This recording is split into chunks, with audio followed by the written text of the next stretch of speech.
Hello everyone, welcome to my YouTube channel. आज के इस वीडियो में मैं पार्लियामेंट्री फॉर्म ऑफ गवर्नमेंट के बारे में डिस्कस करूंगी।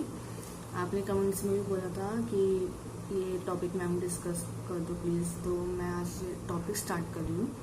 तो पार्लियामेंट में हमारा जो है आर्टिकल 79 टू 132 जो है हमें गिवन है। तो आर्टिकल 79 हमें क्या कहता है, कॉन्स्टिट्यूशन ऑफ पार्लियामेंट, कि पार्लियामेंट में जो है कौन कौन इंक्लूड होते हैं। There shall be a parliament for union which shall consist of the president and two houses to be known respectively as the council of state and house of people. देखिए, parliament में जो है एक president होता है, ठीक है, और काउंसिल ऑफ स्टेट जिसको हम राज्यसभा के नाम से जानते हैं और अपर हाउस भी बोलते हैं, हाउस ऑफ पीपल लोकसभा और लोअर हाउस। तो पार्लियामेंट में हमारे जो है एक प्रेसिडेंट होता है, लोकसभा एंड राज्यसभा। बेसिकली हम लोकसभा और राज्यसभा को बाई कैमरल लेजिस्लेचर भी कहते हैं। बाई कैमरल लेजिस्लेचर में ये लोकसभा और राज्यसभा आ जाते हैं, ठीक है। और देखिए, जो प्रेसिडेंट है ना, वो किसी भी हाउस का मेंबर नहीं होता, वो सिर्फ इंटीग्रल पार्ट होता है, वो मेंबर नहीं होता है, ये बात भी ध्यान रखिएगा। उसके बाद है हमारा article 80, composition of the council of state.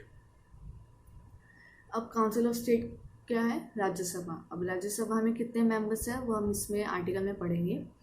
तो हमारा जो क्लॉज 1 है, the council of state shall consist of 12 members to be nominated by the president in accordance with the provision of clause 3,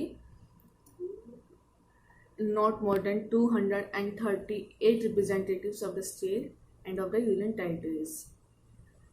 देखिए, 12 मेंबर्स जो है हमारे नॉमिनेटेड होते हैं किसी द्वारा, प्रेसिडेंट के द्वारा, ठीक है। उसमें से जो हमारे बाकी रिमेनिंग जो है 238 जो मेंबर्स हैं वो हमारे इनडायरेक्टली इलेक्टेड होते हैं। जो हमारे टोटल मैं आपको बताऊं, टोटल 250 मेंबर्स होते हैं इसमें, ठीक है। 12 मेंबर्स जो है nominated by the president and remaining 238 members indirectly elected, ठीक है। उसके बाद हमारा clause 2, the allocation of the states in the council of the state to be filled by the representatives of state and of the union territories shall be in accordance with the provision in that we have contained in the 4th schedule। देखिए, जो हमारी union territories है उनके बारे में बता रखा है कि उनके यूनियन टेरिटरीज की जो है कितनी जो है सीट्स होंगी, ठीक है, हर एक यूनियन टेरिटरी की। तो ये आपको जो है 4th शेड्यूल में जो है आपको बता रखा है। 4th शेड्यूल में अगर आप देखेंगे तो यूनियन टेरिटरीज के बारे में बता रखा है, उनकी सीट्स मतलब एलोकेट कितनी है। जैसे आंध्र प्रदेश में 11 है, तेलंगाना में 7 है, असम में भी 7 है, बिहार में 16 है, गुजरात में 11 है, गोवा में 1 है, हरियाणा में 5 है, ठीक है, केरला में 9 है। तो ऐसे जो है आपको 4th शेड्यूल में एक टेबल दे रखी है यूनियन टेरिटरीज की कि उनको कितनी कितनी जो सीट्स है वो एलोकेट की गई है। देन उसके बाद हमारा है clause 3, the members to be nominated by the president under sub clause A of clause 1 shall consist of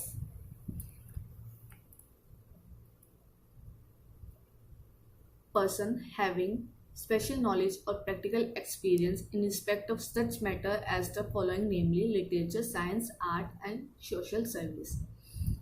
देखिए, हमने जो है ऊपर एक ये पढ़ा था हमने 80 का, आर्टिकल 80 का क्लॉज 1 का सब क्लॉज A, उसमें हमने बात करी थी 12 मेंबर्स जो है नॉमिनेटेड होते हैं प्रेसिडेंट के द्वारा। अब वो 12 मेंबर्स कौन होते हैं, वो 12 मेंबर्स वो होते हैं जिनके पास एक स्पेशल नॉलेज होती है और एक प्रैक्टिकल एक्सपीरियंस होता है। किस फील्ड में, literature, science, art and social service, ठीक है। देन उसके बाद हमारा क्लॉज 4 है, the representatives of each state in the council of state shall be elected by the elected members of the legislative assembly of the state in accordance with the system of proportional representation by means of single transferable vote। देखिए, जो हमारा council of state है, राज्यसभा है, उसके जो representatives है वो elect कैसे होते हैं, देखिए, जो लेजिस्लेटिव असेंबली है, ठीक है, उसके जो मेंबर्स हैं वो उनको इलेक्ट करते हैं स्टेट के जो भी जैसे आते हैं ना स्टेट के लिए, जैसे उनकी सीट्स होती है, तो उनको कौन इलेक्ट करता है? लेजिस्लेटिव असेंबली के जो मेंबर्स होते हैं उनको वो इलेक्ट करते हैं, ठीक है, तब जाके उनको जो है राज्यसभा में सीट्स मिलती हैं। और वो किस सिस्टम से करते हैं? With the system of proportional representation by the means of single transferable vote, ठीक है। उसके बाद हमारा clause 5, the representatives of the union territories in the council of the states shall be chosen in such manner as parliament में be by law prescribe.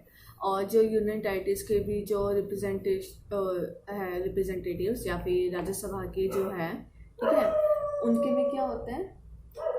अगर मान लीजिए parliament है, ठीक है, पार्लियामेंट ने कोई और जो है डिस्क्राइब किया गया है कोई और मैनर, ठीक है, जैसे कोई और भी बता रहे हैं क्वालिफिकेशंस या कुछ ऐसे, तो वो मैनर जो है मतलब वो भी उन पे अप्लाई होगा।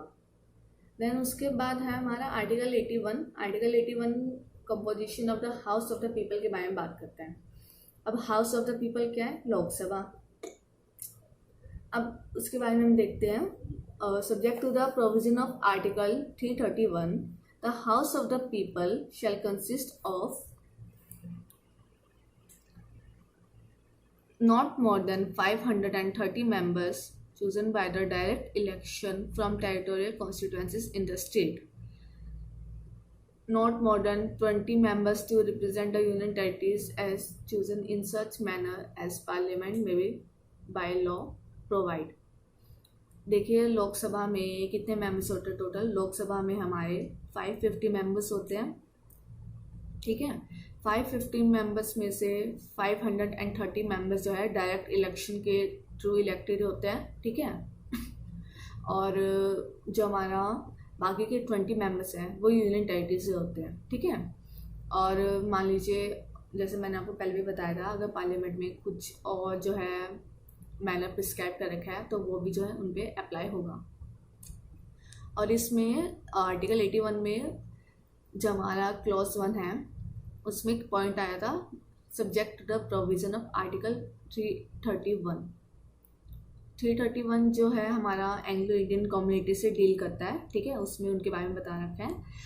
अगर मान लीजिए सीट्स कम है, प्रेसिडेंट को लगता है कि भाई इतना जो है इनका जो रिप्रेजेंटेटिव्स है वो थोड़े कम है, ठीक है, उनके पार्टिसिपेशन के लिए, तो वो एंग्लो इंडियन कम्युनिटी से 2 मेंबर ले सकता है, 2 मेंबर सिर्फ, उससे ज़्यादा नहीं, ठीक है। उसके बाद है हमारा clause 2, for the purpose of sub clause A of clause 1 there shall be allotted to each state a number of seats in the house of the people in such manner that the ratio between the number and the population of the state is so far as practicable the same for all states।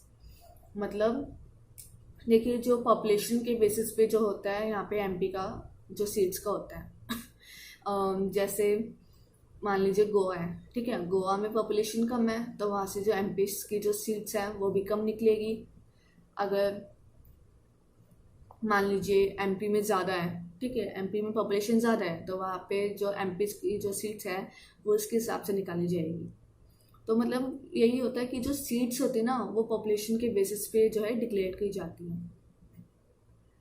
और उसके बाद हमारा जो है हमारा B point, 8 state shall be divided into territorial constituencies in such manner